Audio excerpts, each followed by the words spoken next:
first talk on the first day of Congress. The talk is Open Source is Insufficient to Solve Trust Problems in Hardware. And although there is a lot to be said for free and open software, it is unfortunately not always inherently more secure than proprietary or closed software, and the same goes for hardware as well. And this talk will take us into the nitty-gritty bits of how to build trustable hardware and how it has to be implemented and brought together with the software in order to be secure. We have one speaker here today. It's Bunny. He's a hardware and firmware hacker, but actually the talk was worked on by 3 people, so it's not just Bunny, but also Sean Zobbs-Cross and Tom Marble, but the other 2 are not present today. But I would like you to welcome our speaker, Bunny, with a big, warm round of applause and have a lot of fun.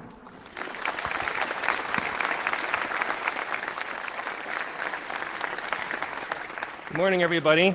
Thanks for braving the crowds and making it into the Congress. And thank you again to the Congress for giving me the privilege to address the Congress again this year. Very exciting being the first talk of the day. Had font problems. I'm running from a PDF backup, so we'll see how this all goes.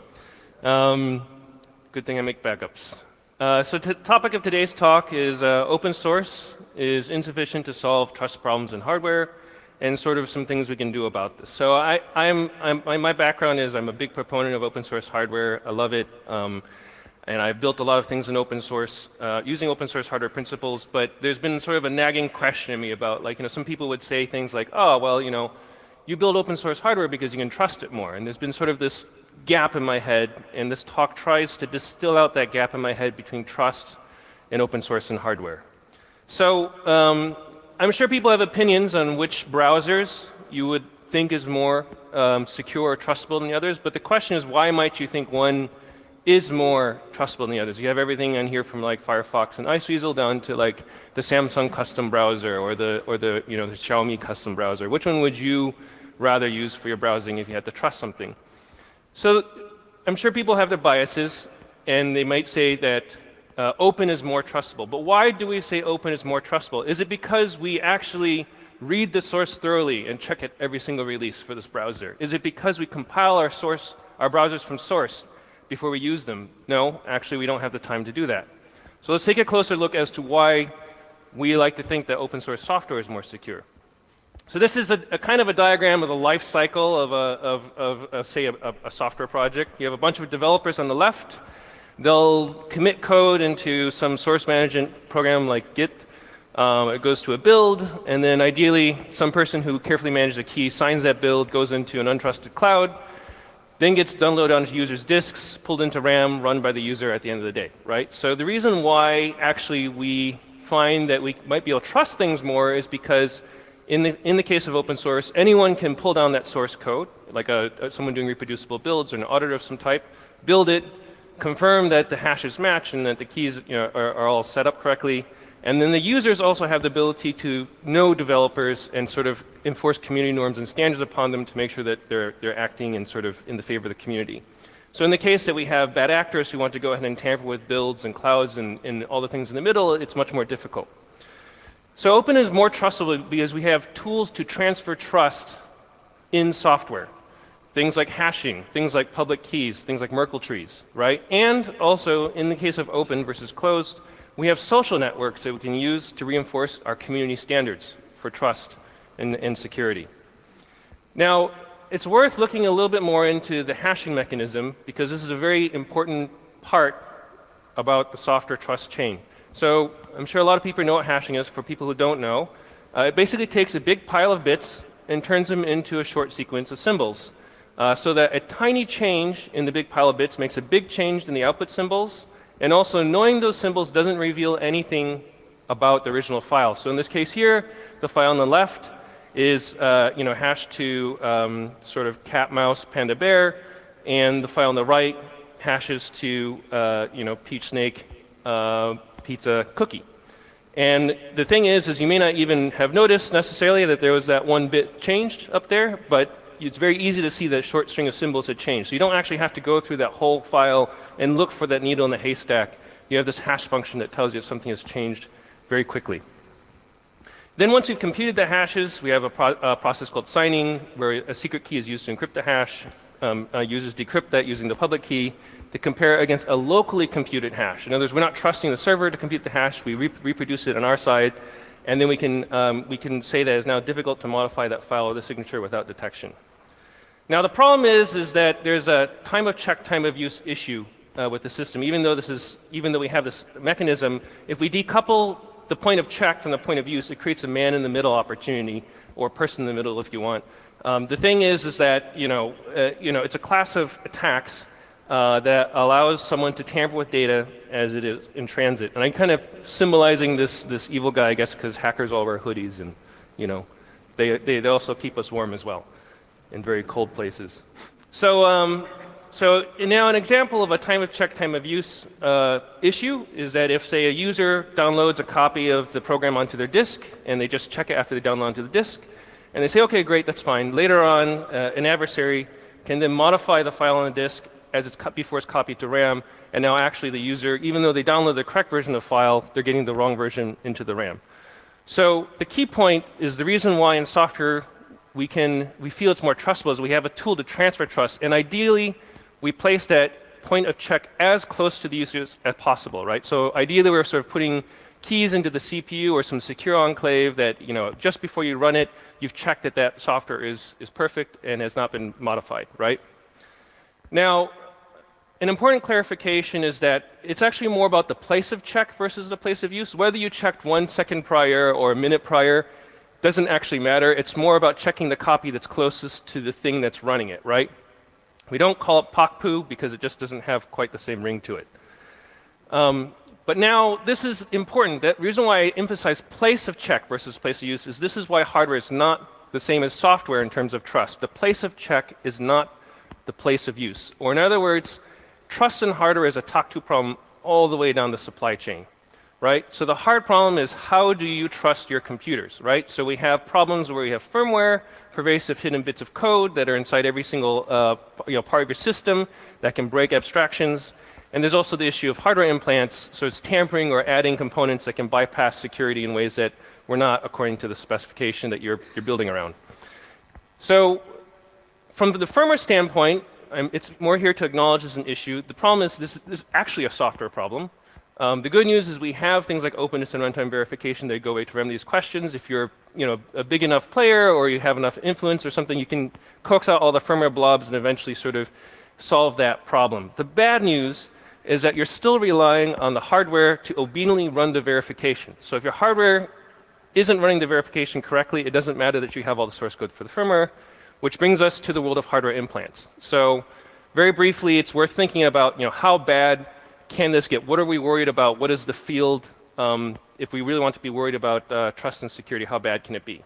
So I've spent many years trying to deal with supply chains. They're not friendly territory. There's a lot of reasons people want to screw with the chips in the supply chain. For example, here, this is a small ST microcontroller. It claims to be a secure microcontroller. Someone was like, this is not a secure, it's not behaving correctly. We digest off the top of it. On the inside, it's an LCX244 buffer, right? So this was not done because someone wanted to tamper with the secure microcontroller. It's because someone wanted to make a quick buck, right? But the point is that marking on the outside is convincing, right? You could have been any chip on the inside in that situation. Another problem that I've had personally is I was building a robot controller board that had an FPGA on the inside. We manufactured 1,000 of these, and about 3% of them weren't passing tests, set them aside. Later on, I pulled these units that weren't passing tests and looked at them very carefully, and I noticed that all of the units, the FPGA units that weren't passing tests, had that white rectangle on them, which is shown in a big, more zoomed-in version. It turned out that underneath that white rectangle were the letters ES for engineering sample. So someone had gone in and laser blasted off the letters, which say that's an engineering sample, which means they're not qualified for regular production, blended them into the supply chain at a 3% rate, and managed to essentially double their profit at the end of the day. The reason why this works is because distributors make a small amount of money, so even a few percent actually makes them a lot more profit at the end of the day. But the key takeaway of this is just because 97% of your hardware is okay, it does not mean that you're safe, right? So it doesn't help to take one sample out of your entire set of hardware and say, oh, this is good, this is constructed correctly, right? Therefore, all of them should be good. That's a talk to problem, right? 100% hardware verification is mandatory if you're worried about trust and verification. So let's go a bit further down the rabbit hole. This is a diagram, sort of like an ontology of supply chain attacks, and I've kind of divided into two axes. On the vertical axis is how easy is it to detect, or how hard, right? So on the bottom, you might need a SEM, a scanning electron microscope, to do it. In the middle is an X-ray, a little specialized, and the top is just visual or JTAG, like anyone can do it at home, right? And then from left to right is execution difficulty, right? Things that can take millions of dollars in months, things that can take $10 in weeks, or $1 in seconds, right? There's sort of several broad classes I've kind of outlined here. Adding components is very easy. Substituting components is very easy. We don't have enough time to really go into those. But instead, we're going to talk about kind of the two more scary ones, which are sort of adding a chip inside a package and IC modification. So let's talk about adding a chip in a package. This one has sort of grabbed a bunch of headlines. So there's sort of these in the Snowden files. We found these like NSA implants where they had put chips literally inside of connectors and other chips to modify the computer's behavior.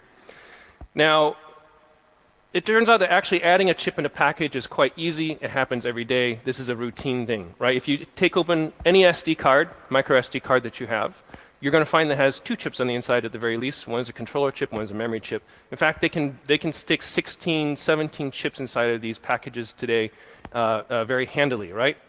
And so if you want to go ahead and find these chips, is the solution to go ahead and X-ray all the things? Should we just take every single circuit board and throw inside of an X-ray machine? Well, this is what a circuit board looks like in an X-ray machine. Some things are very obvious. So on the left, we have our Ethernet magnetic jacks, and there's a bunch of stuff on the inside. Turns out those are all okay, right? Don't worry about those. And on the right, we have our chips. And this one here, you may be sort of tempted to look at it and say, oh, I see this big sort of square thing on the bottom there. That must be the chip. It actually turns out that's not the chip at all. That's the solder pad that holds the chip in place. You can't actually see the chip because the solder is masking it inside the X-ray. So when we're looking at a chip inside of an X-ray, I've kind of given you a little key guide here. On the left is what it looks like sort of in 3D, and the right is what it looks like in X-ray. Sort of looking from the top down, you're looking at ghostly outlines with very thin, spidery wires coming out of it. So if you were to look at a chip on an X-ray, this is actually an image of a chip. So the cross-section, you can see there's several pieces of silicon that are stacked on top of each other. And if you could actually do an edge-on X-ray of it, this is what you would see. Unfortunately, you'd have to take the chip off the board to do the edge-on X-ray. So what you do is you have to look at it from the top down. And when you look at it from the top down, all you see are basically some straight wires. Like it's not obvious from that top-down X-ray whether you're looking at multiple chips, 8 chips, 1 chip, how many chips are on the inside of that, because the wire bonds all stitch perfectly and overlap over the chip. So this is what the chip-on-chip scenario might look like. You have a chip that's sitting on top of a chip, and wire bonds just sort of going a little bit further on from the edge. And so in the X-ray, the only kind of difference you see is a slightly longer wire bond in some cases. So it's not you can find these, but it's not like obvious that you've found an implant or not. So looking for silicon's hard. Silicon is relatively transparent to X-rays. A lot of things mask it. Copper traces, solder to mask the presence of silicon. This is like another example of a wire bonded chip under an X-ray. There's some mitigations. If you have a lot of money, you can do computerized tomography. It'll build up the 3D image of the chip. You can do X-ray diffraction and spectroscopy, but it's not a foolproof method. And so basically, the threat of wire bond packages is actually a very well understood commodity technology. It's actually quite cheap. I was actually doing some wire bonding in China the other day. This is a wire bonding machine. I looked up the price is $7,000 for a used one. And you basically just walk into the guy with a picture of where you want the bonds to go. He sort of picks them out, programs the machine's motion once, and it just plays it back over and over again. So if you want to go ahead and modify a chip and add a wire bond, it's not as crazy as it sounds. The mitigation is that this is a bit detectable inside X-rays. So let's go down the rabbit hole a little further. So there's another concept I want to throw at you. It's called the through silicon via. So this here is a cross-section of a chip. On the bottom is the base chip. And the top is a chip that's only 0.1 to 0.2 millimeters thick, almost the width of a human hair. And they actually have drilled vias through the chip, so you have circuits on the top and circuits on the bottom. So this is kind of used as sort of putting an interposer in between different chips. Also used to stack DRAM and HBM. So this is a commodity process. It's available today. It's not science fiction. And the second concept I want to throw you is a thing called a wafer level chip scale package, WLCSP. This is actually a very common method for packaging chips today. Basically, it's solder balls directly on top of chips. They're everywhere. If you look inside of like an iPhone, basically almost all the chips are WLCSP package types. Now, if we were to take the wafer level chip scale package and cross section and look at it, it looks like a circuit board with some solder balls and the silicon itself with some backside passivation. If you go ahead and combine this with a through silicon via implant, a man-in-the-middle attack using through silicon vias, this is what it looks like at the end of the day. You basically have a piece of silicon that's the size of the original silicon sitting on the original pads in basically all the right places with the solder balls masking the presence of that chip. So it's actually basically a nearly undetectable implant if you want to execute it. If you go ahead and look at the edge of the chip, they already have seams on the side, so you can't even just look at the side and say, oh, I see a seam on a chip, therefore it's a problem. The seam on the edge, a lot of times, is because they have different coating on the back or passivations, these types of things. So if you really want to sort of say, okay, how well can we hide an implant, this is probably the way I would do it. It's logistically actually easier than a wire bond implant because you don't have to get the chips in wire bondable format. You literally just buy them off the internet. You can just clean off the solder balls with a hot air gun. And then the hard part is building that through silicon via template for doing the attack, which will take some hundreds of thousands of dollars to do and probably a mid-end fab. But if you have almost no budget constraint and you have a set of chips that are common and you want to build a template for, this could be a pretty good way to hide an implant inside of a system. So that's sort of adding chips inside packages. Let's talk a bit about chip modification itself. Right? So how hard is it to modify the chip itself? Let's say we've managed to eliminate the possibility someone's added chip, but what about the chip itself? So, and this sort of goes at a lot of people have said, hey, Bunny, why don't you just spin like an open source silicon processor? This will make it trustable, right? This is not a problem. Well, let's think about sort of the attack surface of IC fabrication processes. So on the left-hand side here, I've got kind of a flow chart of what IC fabrication looks like. You start with a high-level chip design. It's a RTL like Verilog, VHDL these days, now Python. You go into some backend. You have a decision to make. Do you own your backend tooling or not? And so I will go into this a little bit more. If you don't, you trust the fab to compile it and assemble it. If you do, you assemble the chip with some blanks for what's called hard IP. We'll get into this. And then you trust the fab to assemble that, make masks, and go to mass production, right? And so there's three areas that I think are kind of ripe for tampering. Netless tampering, hard IP tampering, and mass tampering. We'll go into each of those. So netless tampering, a lot of people think that, of course, if you wrote the RTL, you're going to make the chip, right? It turns out that's actually kind of a minority case. We hear about that. That's on the right-hand side, called customer-owned tooling. That's when the customer does the full flow down to the mass set. The problem is it costs several $1 million and a lot of extra headcount of very talented people to produce these. And you usually only do it for flagship products like CPUs and GPUs, high-end routers, these sorts of things. I would say most chips tend to go more towards what's called an ASIC side, application-specific integrated circuit. What happens is that the customer will do some RTL and maybe a high-level floor plan, and then the silicon foundry or service will go ahead and do the place and route, the IP integration, the padding. This is quite popular for cheap support chips like your baseband management controller inside your server probably went through this flow. Disk controllers will probably go through this flow. Mid to high-end low I/O controllers. So all those peripheral chips that we don't like to think about that can handle our data probably go through a flow like this. And to give you an idea of how common it is, but how little you've heard of it, there's a company called SockIO Next. They're a $1 billion company actually. You've probably never heard of them. And they offer services where basically you can just throw a spec over the wall and they'll build a chip to you, all the way to the point where you've done logic synthesis and physical design, and then they'll go ahead and do the manufacturing and test and sample shipment for it.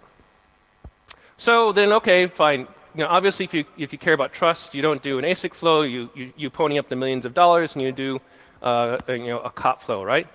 Well, there's a weakness in COP flows, and this is called the hard IP problem. So this here on the right-hand side is an amoeba plot of the standard cells alongside a piece of SRAM. I'll highlight this here. The image wasn't great for presentation, but this region here is the SRAM block, and all those little colorful blocks are standard cells of representing your AND gates and NAND gates and that sort of stuff, right?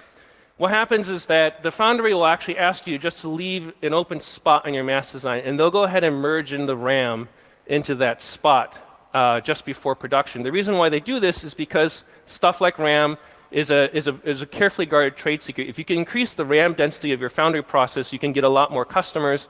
There's a lot of know-how in it, and so foundries tend not to want to share the RAM. You can compile your own RAM. There are open RAM projects, but their performance and their density is not as good as the foundry-specific ones. So in terms of hard IP, what are the blocks that tend to be hard IP? Stuff like RF and analog, so your phase-lock loops, your ADCs, your DACs, and your band gaps.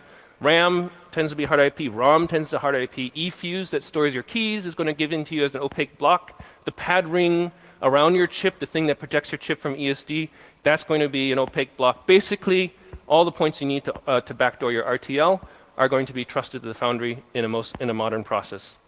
So okay, let's say, fine, we're going to go ahead and build all of our own IP blocks as well. We're going to compile our RAMs, do our own I/O, everything, right? So we're safe, right? Well, turns out that masks can be tampered with post-processing. So if you're going to do anything in a modern process, the mask designs change quite dramatically from what you drew them to what actually ends up in the line. They get fractured into multiple masks, they have resolution correction techniques applied to them, and then they always go through an editing phase, right? So masks are not born perfect, right? Masks have defects on the inside, and so you can look up papers about how they go and they inspect the mask, every single line on the inside. When they find an error, they'll go ahead and patch over it. They'll go ahead and add bits of metal and then take away bits of glass to go ahead and make that mask perfect, or better in some way if you have access to the editing capability, right? So what can you do with mask editing? Well, there's a lot of papers that have been written on this. You can look up ones on, for example, dopant tampering. This one actually has no morphological change. You can't look at it under a microscope and detect dopant tampering. You have to have something and do some, either you have to do some wet chemistry or some X-ray spectroscopy to figure it out.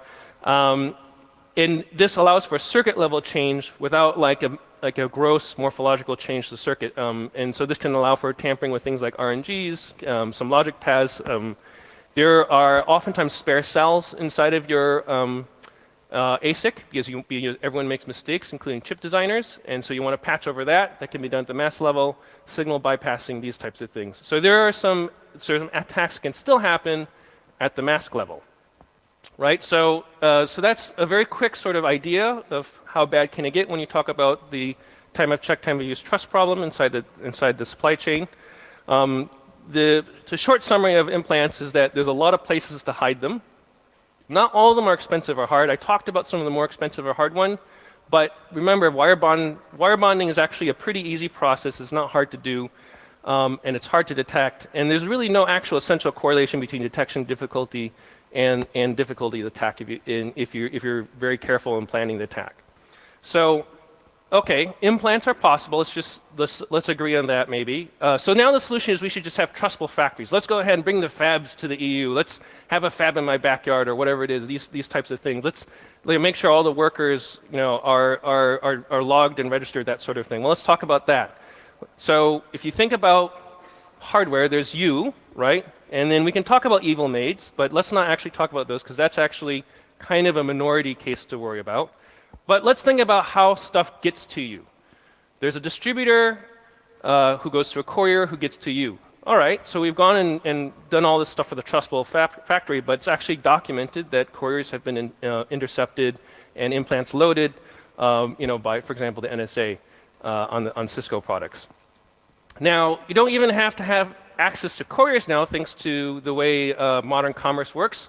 Other customers can go ahead and just buy a product, tamper with it, seal it back in the box, send it back to your distributor, and then maybe you get one, right? That can be good enough, particularly if you know a corporation's a particular area, you're targeting them, you buy a bunch of hard drives from the area, seal them up, send them back, and eventually one of them ends up in the right place and you've got your implant, right? So there's a great talk last year at 35C3. I recommend you check it out. That talks a little bit more about the scenario, sort of removing tamper stickers and the possibility that some crypto wallets were sent back into the supply chain that have been tampered with. Okay, and then let's take that back. We have to now worry about the wonderful people in customs. We have to worry about the wonderful people in the factory who have access to your hardware. And so if you cut to the chase, it's a huge attack surface in terms of the supply chain, right? From you to the courier, to the distributor, customs, box build. The box build factory itself oftentimes will use gray market resources to help make themselves a little more profitable, right? You have distributors who go to them who you don't even know who those guys are, PCB assembly, components, boards, chip fab, packaging, the whole thing, right? Every single point is a place where someone can go ahead and touch a piece of hardware along the chain. So can open source save us in this scenario? Does open hardware solve this problem, right? Let's think about it. Let's go ahead and throw some developers with Git on the left-hand side. How far does it get, right? Well, we can have some continuous integration checks that make sure that the hardware is correct. We can have some open PCB designs. We can have some open PDK. But then from that point, it goes into a rather opaque machine. And then, okay, maybe we can put some tests on the very edge before I exit the factory to try and catch some potential issues, right? But you can see all the area of other places where sort of a time of check to time of use problem can happen. And this is why I'm saying that open hardware on its own is not sufficient to solve this trust problem, right?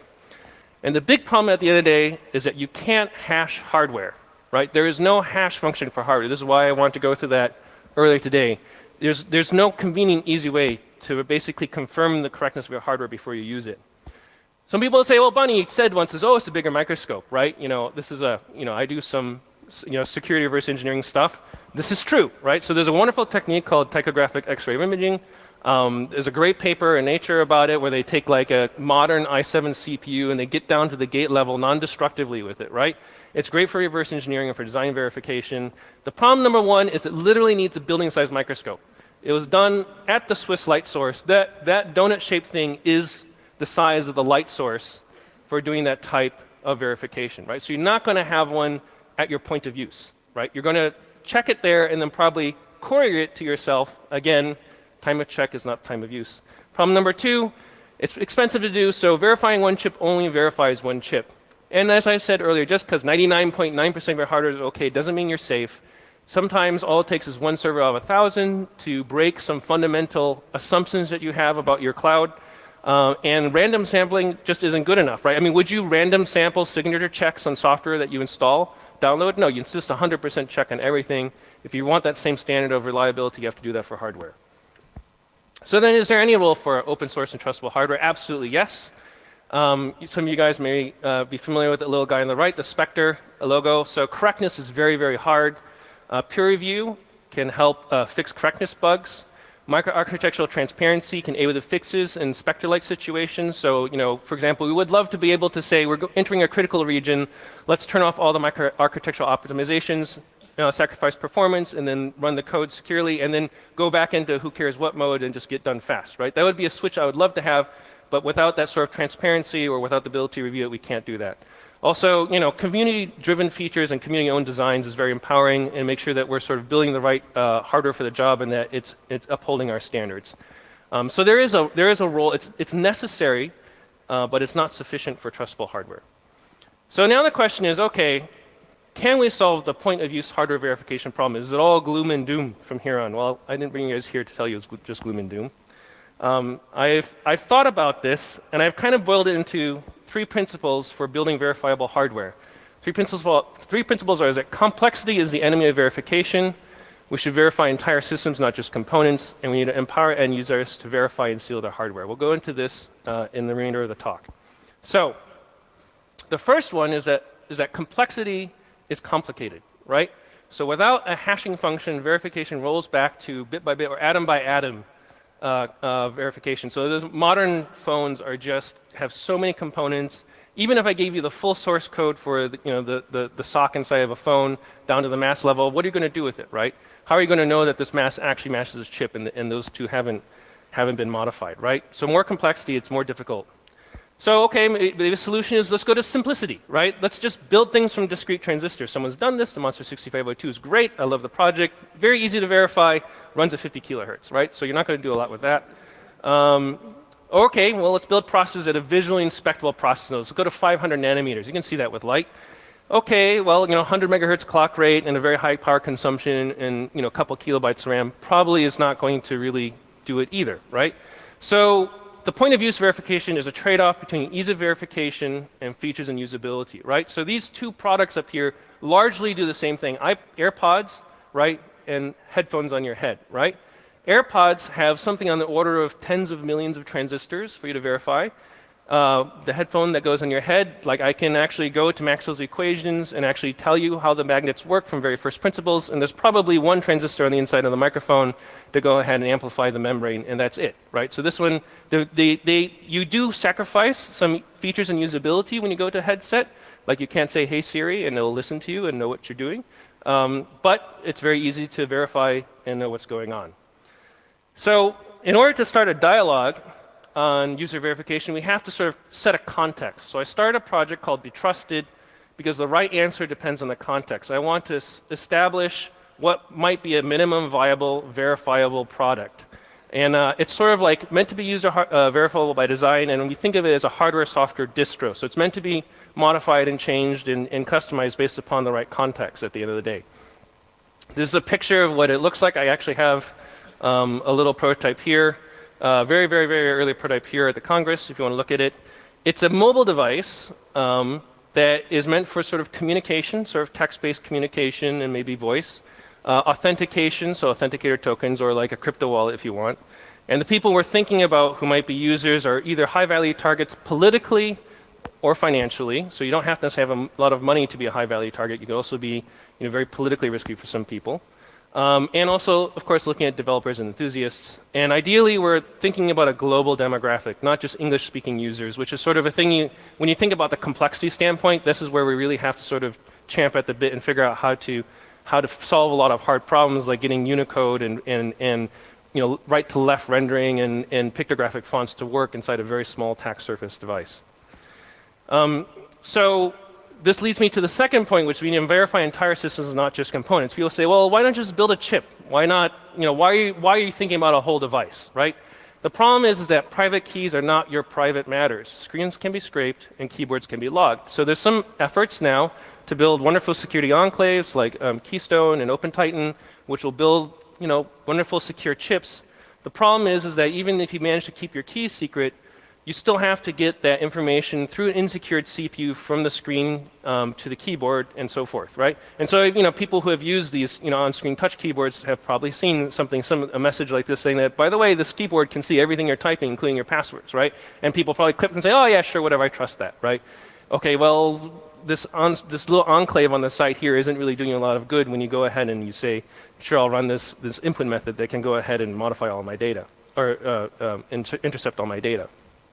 So in terms of making a device variable, let's talk about the concept of practice flow.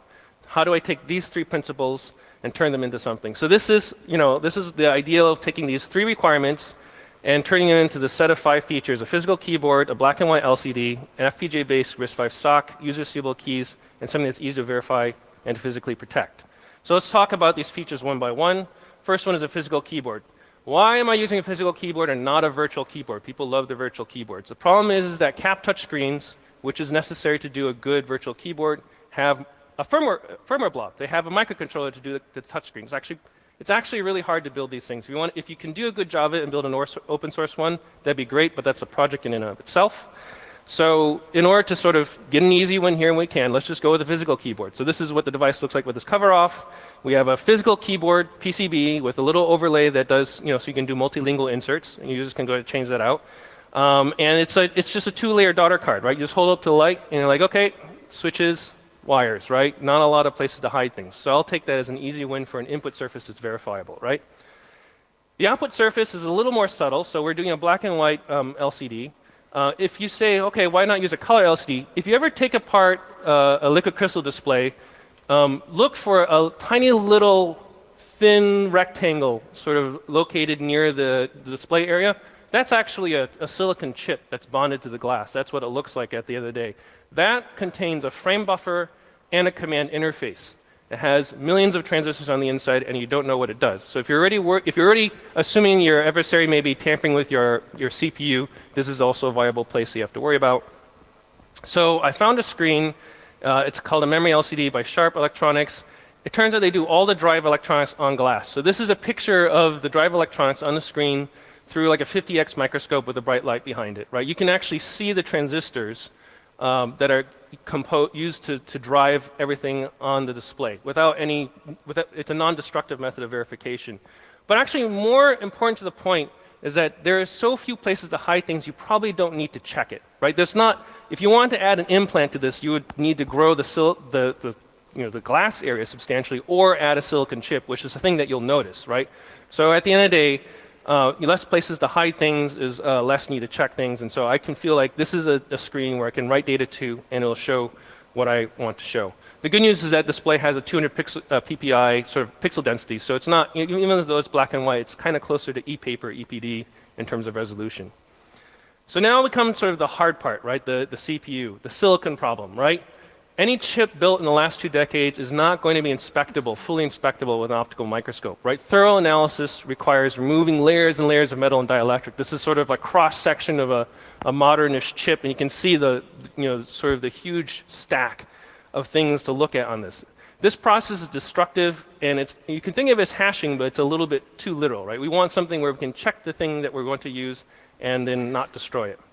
So I spent quite a bit of time thinking about options for non-destructive silicon verification, the best I could come up with, maybe using optical felt induction somehow, combined with some chip design techniques to go ahead and like scan a laser across and look at fault syndromes and figure out, do the gates that I put down correspond to the thing that I built? The problem is I couldn't think of a strategy to do it that wouldn't take years and tens of millions of dollars to develop, which puts it a little bit far out there and probably in the realm of like sort of venture-funded activities, which is not really going to be very empowering of everyday people. So I want something a little more short-term than that, than this platonic ideal of verifiability. So the compromise that I sort of arrived at is the FPGA. So field programmable gate arrays, that's what FPGA stands for, are large arrays of logic and wires that are user configured to implement hardware designs. So this here is an image inside an FPGA design tool. On the top right is an example of one sort of logic subcell. It's got a few flip-flops and lookup tables in it, and it's embedded in this huge mass of wires that allow you to wire it up at runtime to figure out what's going on. And one thing that this diagram here shows is I'm able to sort of correlate design. I can see, okay, decode to execute instruction register bit 26 corresponds to this net. So now we're sort of like bringing that time of check a little bit closer to the time of use. And so the idea is to narrow that TOC2 gap by compiling your own CPU. We can basically give you the CPU from source, you can compile it yourself, you can confirm the bit stream. So now we're sort of enabling a bit more of that trust transfer like software, right? But there's a subtlety in that the tool chains are not necessarily always open. There's some FOSS flows, like SymbiFlow, that have 100% open flow for ICE40 and ECP5. And there's like 7 series where they have a coming soon status, but they currently require some closed vendor tools. So picking an FPGA is a difficult choice. There's a usability versus verification trade-off here. The big usability issue is battery life. If we're going for a mobile device, you want to use it all day long, or you want to be dead by noon. It turns out that the best sort of chip in terms of battery life is a Spartan 7. It gives you 4x, roughly 3 to 4x in terms of battery life. But the tool flow is still semi-closed. But I am optimistic that SymbiFlow will get there, and we can also fork and make an ECP5 version if that's a problem at the end of the day. So let's talk a little bit more about sort of FPGA features. So one thing I like to say about FPGAs is they offer sort of ASLR, sort of address space layout randomization, but for hardware. Essentially, a design has a kind of pseudo-random mapping to the device. This is a sort of a screenshot of 2 compilation runs of the same source code with a very small modification to it. And basically a version number stored in a GPR. And then when you can see that the locations of a lot of the registers are basically shifted around. The reason why this is important is because this hinders a significant class of silicon attacks. All those small mask level changes I talked about, the ones where we're just going to ahead and change a few wires or run a couple logic cells around, those become less likely to capture a critical bit. So if you want to go ahead and backdoor a full FPGA, you're going to have to change the die size. You have to make it substantially larger to be able to sort of like swap out the function in those cases. And so now the verification bar goes from looking for a needle in a haystack to measuring the size of the haystack, which is a bit easier to do towards the user side of things. And it turns out, at least in Xilinx land, it's just a change a random parameter does a trick. Some potential attack vectors against FPGAs is like, okay, well, it's closed silicon. What are the back doors there? Notably, inside a 7 series FPGAs, they actually document introspection features. You can pull out anything inside the chip by instantiating a certain special block. And then we still also have to worry about the whole class of like man-in-the-middle IO and JTAG implants that I talked about earlier. So this really easy to mitigate the known blocks. Basically, lock them down, tie them down, check them in the bit stream, right? In terms of the IO, man-in-the-middle stuff, this is where we're talking about like someone goes ahead and puts a chip in the path of your FPGA. There's a few tricks we can do. We can do sort of bus encryption on the RAM and the ROM at the design level that frustrates these. At the implementation, basically, we can use the fact that data pins and address pins can be permuted without affecting the device's function. So every design can go ahead and permute those data and address pin mappings sort of uniquely. So any particular implant that goes in will have to be able to compensate for all those combinations, making the implant a little more difficult to do. And of course, we can always fall back to sort of careful inspection of the device. In terms of the closed source silicon, the thing that I'm really optimistic for there is that, in terms of closed source system, the thing that we have to worry about is that, for example, now that Xilinx knows that we're doing these trustable devices using the toolchain, they push a patch that like compiles backdoors into your bit stream, right? So not even necessarily a silicon level implant, but like, maybe the toolchain itself has a backdoor that recognizes that we're doing this. So the cool thing is, and this is a cool project. So there's a project called PRJ X-ray, Project X-ray. It's part of the SymbolFlow effort, and they're actually documenting the full bit stream of the 7 series device. It turns out that we don't yet know all the bit functions are, but the bit mappings are deterministic. So if someone were to try and activate a backdoor in the bit stream through compilation, we can see it in a diff. We'd be like, wow, we've never seen this bit flip before. What does this do? We can look into it and figure out if it's malicious or not, right? So there's actually sort of a hope that essentially, at the end of the day, we can build sort of a bit stream checker. We can build a thing that says, here's a bit stream that came out. Does it correlate to the design source? Do all the bits check out? Do they make sense? And so ideally, we would come up with like a one-click tool, and now we're at the point where the point of check is very close to the point of use. The users are now confirming that their CPUs are correctly constructed and mapped to the FPGA correctly. So the sort of the summary of FPGA versus custom silicon is sort of like the pros of custom silicon is that they have great performance, right? We can do a true single chip enclave with hundreds of megahertz speeds and tiny power consumption. But the con of silicon is that it's really hard to verify. So open source doesn't help that verification, and hard IP blocks are tough problems we talked about earlier. So FPGAs, on the other side, they offer some immediate mitigation paths. We don't have to wait until we solve this verification problem. We can inspect the bit streams, we can randomize the logic mapping, and we can do per device unique pin mapping. It's not perfect, but it's better than, I think, anything other solution I can offer right now. The cons of it is that the FPGAs are just barely good enough to do this today. So you need a little bit of external RAM, which needs to be encrypted, about 100 megahertz speed performance, and about 5 to 10x the power consumption of a custom silicon solution, which in a mobile device is a lot. But actually part of the reason, the main thing that drives the thickness in this is the battery, right? And most of that battery is for the FPGA. If we didn't have to go with an FPGA, it could be much, much thinner. So now let's talk a little bit about the last 2 points, user-sealable keys and verification and protection. And this is that third point, empowering end users to verify and seal their hardware. So it's great that we can verify something, but can it keep it secret? Transparency is good up to a point, but you want to be able to keep secrets so that people don't just walk up and say, oh, there's your keys, right? So sealing a key in the FPGA, ideally we want user-generated keys that are hard to extract. We don't rely on a central keying authority, and that any attack to remove those keys should be noticeable, right? So any high-level apps, someone like Infinite Funding basically should take about a day to extract it, and that effort should be trivially evident. The solution to that is basically self-provisioning and sealing of the cryptographic keys in the bit stream and a bit of epoxy. So let's talk a little bit about sort of provisioning those keys. If we look at the 7 series FPGA security, they offer sort of encrypted HMAC 256 AES with 256 SHA bit streams. There's a paper which discloses the known weaknesses in it. So the attack takes about a day, 1.6 million chosen ciphertext traces. The reason why it takes a day is because that's how long it takes to load in that many chosen ciphertext through the interfaces. The good news is there's some easy mitigations to this. You can just glue shut the JTAG port or improve your power filtering, and that should significantly complicate the attack. But the point is that it will take a fixed amount of time to do this, and you have to have direct access to the hardware. It's not the sort of thing that someone at customs or like an evil maid could easily pull off.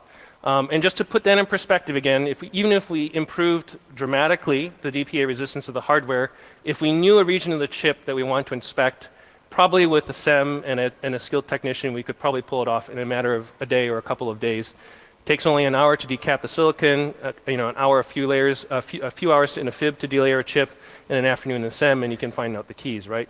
But the key point is that this is kind of the level that we've agreed is okay for a lot of the silicon enclaves, and this is not going to happen at a customs checkpoint or by an evil maid. So I think I'm okay with that for now. We can do better, but I think it's a good starting point, particularly for something that's so cheap and accessible. So then how do we get those keys in FPGA, and how do we keep them from getting out? So those keys should be user-generated, never leave the device, not accessible by the CPU after it's provisioned, unique per device, and it should be easy for the user to get it right. It shouldn't be, you don't have to know all this stuff and type a bunch of commands to do it right? So if you look inside Be Trusted, there's two rectangles there. One of them is the ROM that contains the bitstream, and the other one's the FPGA. So I'm going to draw those in a schematic form.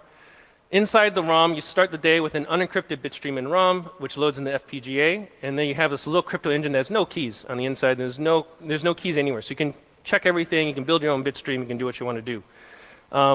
The crypto engine then generates keys from a TRNG that's located on chip, probably with some help with some off-chip randomness as well, because I don't necessarily trust everything inside the FPGA.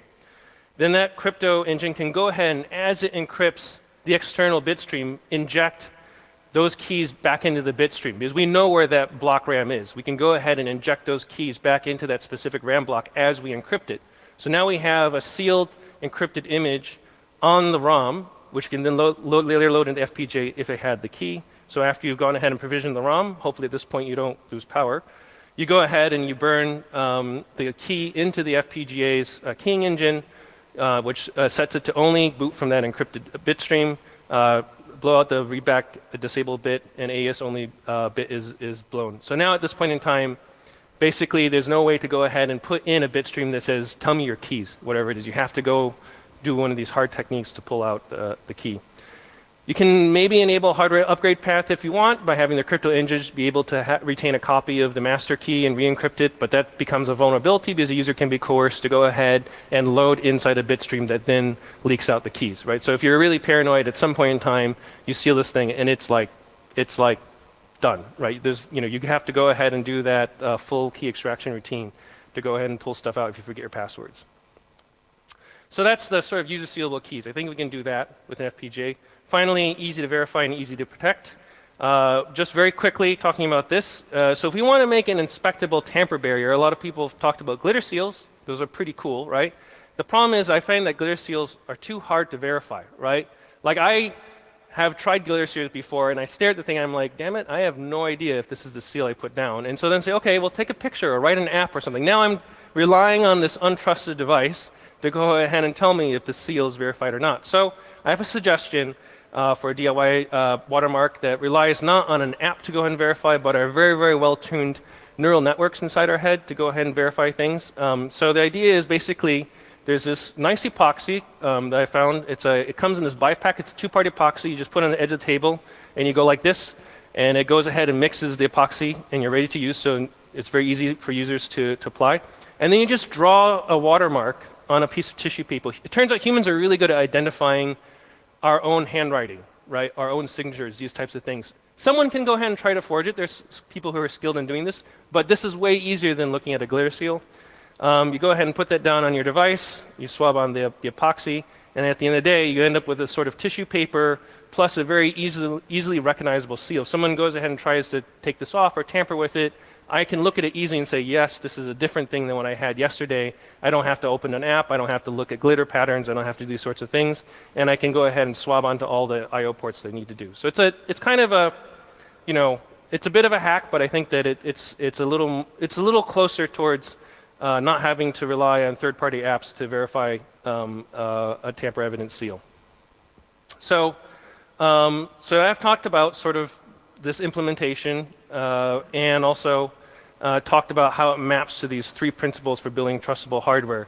So the idea is, trying to build a system that is not too complex so that we can verify most of the parts or all of them at the end user point, look at the keyboard, look at the display, and we can go ahead and compile the FPGA from source. We're focusing on verifying the entire system end to end, so the keyboard and the display. We're not forgetting the user. The secrets start with the user and end with the user, not at the edge of the silicon. And finally, we're empowering end users to verify and seal their own hardware, so you don't have to go to a central keying authority to go ahead and make sure your secrets are inside your hardware. So at the end of the day, the idea behind Be Trusted is to close that hardware time of check, time of use gap by moving the verification point closer to the point of use, right? So in this huge, complicated landscape of problems that we can have, the idea is that we want to, as much as possible, teach users to verify their own stuff, right? So by design, it's meant to be a thing that hopefully anyone can be taught to sort of verify and use, and we can provide tools that enable them to do that. But if that ends up being too hard of a bar, I would like it to within like 1 or 2 nodes in your immediate social network, someone anywhere in the world can find someone who can do this. And the reason why I kind of set this bar is I want to sort of define the maximum level of technical competence required to do this, because it's really easy, particularly sitting in an audience of like really brilliant technical people, say, oh yeah, of course everyone can just hash things and compile things and like look at things on microscopes and solder it, and then you get into life and reality and like, oh wait, like I have completely forgotten what real people are like. So this tries to get me grounded and make sure that I'm not sort of drinking my own Kool-Aid in terms of like how useful open hardware is as a mechanism to verify anything, right? Because I hand a bunch of people a schematic and say, check this, but you're like, I have no idea, right? So the current development status is that so the hardware is kind of at initial EVT stage prototype, subject to significant change, particularly part of the reason we're here talking about this is to collect more ideas and feedback on this, make sure we're doing it right. The software is just starting. We're writing our own OS called Zeus, being done by Sean Cross. And we're exploring the UX and applications being done by Tom Marble, shown here. And I actually want to give a big shout out to NLNet for funding us partially. We have a couple grants under privacy and trust enhancing technologies. And this is really significant because now we can actually think about the hard problems, and not have to be like, oh, when do we go crowdfund? When do we go fundraise? Like a lot of time, people are just like, oh, this looks like a product, right? Can we sell this now? It's not ready yet, right? And I want to be able to take the time to talk about it, listen to people, incorporate changes, and make sure we're doing the right thing. So with that, I'd like to open up the floor for Q&A. Thanks for everyone for coming to my talk.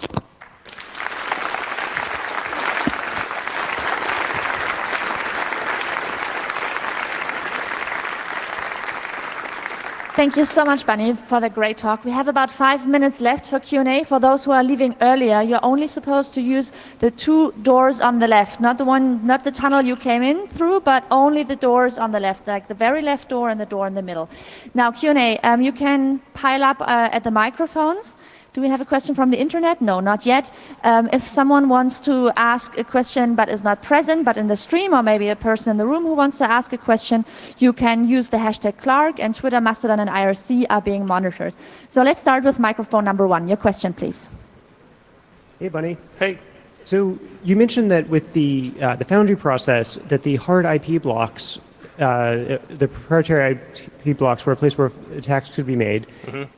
Do you have the same concern about the hard IP blocks in the FPGA, either the embedded block RAM or any of the other special features that you might be using? Yeah, I think that we do have to be concerned about implants that have existed inside the FPGA prior to this project, right? And I think there is a risk, for example, that there's a JTAG path we didn't know about. FPGA, but the other, I guess the compensating side is that the military, U.S. military, does use a lot of these in their devices, so they have a self-interest in not having backdoors inside of these things as well. Is sort of, we'll see. I think that the answer is it's possible. I think the upside is that because the FPGA is actually a very regular structure, doing like sort of a SEM level analysis of the initial construction of it at least is not insane. We can identify these blocks and look at them and make sure the right number of bits. That doesn't mean the one you have today is the same one. But if they were to go ahead and modify that block to do sort of the implant, my argument is that because of the randomness of the wiring and the number of factors they have to consider, they would have to actually grow the silicon area substantially, and that's a thing that is a proxy for detection of these types of problems. So that would be my kind of half answer to that problem. It's a good question, though. Thank you. Yeah, thanks for the question. The next one from microphone number 3, please. Hi. Yeah, move close to the microphone. Thanks. Hello. My question is, in your proposed solution, how do you get around the fact that the attacker, whether it's an implant or something else, will just attack it before the user self-provisioning? So it'll compromise the self-provisioning process itself. Right. So the idea of the self-provisioning process is that so we send the device to you. You can look at the circuit boards and the devices, and then you compile your own FPGA, which includes a self-provisioning code from source, and you can confirm, or if you don't want to compile, you can confirm that the signatures match with what's on the internet, right? And so if someone will want to go ahead and compromise that process and sort of stash away some keys in some other place, that modification would either be evident in the bit stream, or that would be evident as a modification of the hash of the code that's running on it at that point in time. So someone would have to then add like a hardware implant, for example, to the ROM, but that doesn't help because it's already encrypted by the time it hits the ROM, so it'd really have to be an implant that's inside the FPGA, and then Trammell's question just sort of talked about that situation itself. So I think the attack surface is limited at least for that. So you talked about how like the courier might be Sure. the hacker, right? Yeah. So in this case, the courier will put a hardware implant not in like the hard IP, but just in the piece of hardware inside the FPGA that provisions the bit stream. Right. So the idea is that you would get that FPGA and you would blow your own FPGA bit stream yourself. You don't trust my factory to give you a bit stream. You get the But device. how do you trust that the bit stream is being blown? You just get an indicator on your computer saying this bit stream is being blown, right? Ah, I see. So how do you trust that the ROM actually doesn't have a backdoor in itself that's putting another secret bit stream that's not related to? From a courier evil made. Yeah, I mean, possible, I guess. I think I think there are things you can do, for example, to defeat that. So if the way that we do the sort of the semi-randomness in the compilation is there's a random 64-bit random number we compile into the bit stream. So if you're compiling your own bit stream, you can read out that number and see if it matches. At that point, if someone had pre-burned a bit stream onto it that they're sort of using to actually load it instead of your own bit stream, it's not going to be able to have that random number, for example, on the inside. So I think there's ways to tell if, for example, the ROM has been backdoored and it has 2 copies of the ROM, one of the evil one and one of yours, and then they're going to use the evil one during provisioning, right? I think that's a thing that can be mitigated. All right, thank you very much. We take the very last question from microphone number 5. Hi, Bunny. Hi. So one of the options you sort of touched on in the talk, but then didn't pursue, was this idea of doing some custom silicon in a sort of very low-res process that could be optically inspected directly. Yep.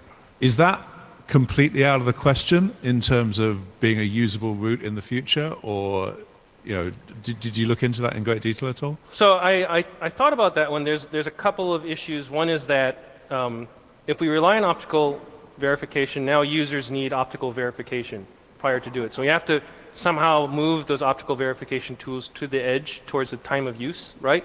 So the nice thing about the FPGA is everything I talked about, building your own bit stream, inspecting the bit stream, checking the hashes. Those are things that don't require particular sort of user equipment. But yes, if we were to go ahead and build like an enclave out of 500 nanometer silicon, it'd probably run around 100 megahertz. You'd have a few kilobytes of RAM on the inside, not a lot, right? So you have a limitation in how much capability you have on it, and it would consume a lot of power. But then every single one of those chips, right? We put them in a black piece of epoxy.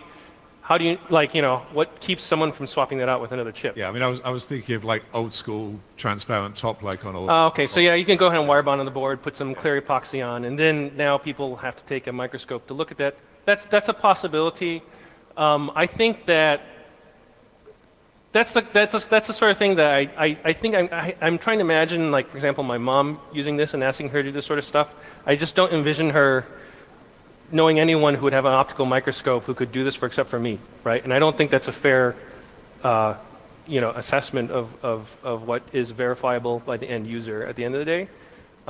So maybe for some scenarios it's okay, but I think that full optical verification of a chip and making that sort of the only thing between you and an implant worries me, and that's the problem with the hard chip, is that basically if someone, even if it's full, it's just a clear thing, and someone just swapped out the chip with another chip, right? You still need to know, a piece of equipment to check that, right? Whereas like when I talked about the display and the fact that you can look at that, actually the argument for that is not that you have to check the display, it's that you don't, it's actually because it's so simple you don't need to check the display, right? You don't need the microscope to check it because there's no place to hide anything. All right, folks, we ran out of time. Thank you very much to everyone who asked a question, and please give another big round of applause for our great speaker, Bunny. Thank you so much for the great talk. Thanks, everyone.